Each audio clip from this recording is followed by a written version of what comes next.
আজকে আমি আপনাদের জন্য বানাবো পাবদা মাছের ঝাল। তার জন্য প্রথমে হলুদ লবণ মাখিয়ে মাছটাকে ভেজে রেখে দিয়েছি। তারপর একটি কড়াইতে সর্ষের তেল দিয়ে তাতে ফোড়ন হিসেবে দিতে হবে গোটা জিরে, শুকনো লঙ্কা, দারচিনি এবং তেজপাতা। তারপর সেখানে দিয়ে দিতে হবে টমেটো কুচি এবং স্বাদমতো লবণ এবং হলুদ।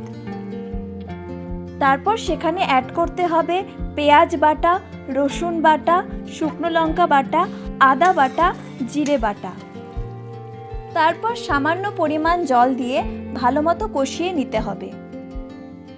কষানো হয়ে গেলে তাতে সামান্য পরিমাণ জল দিয়ে কিছুক্ষণ ফুটিয়ে মাছগুলো ছেড়ে দিতে হবে এবং দুটো কাঁচা লঙ্কা উপর দিয়ে দিতে হবে।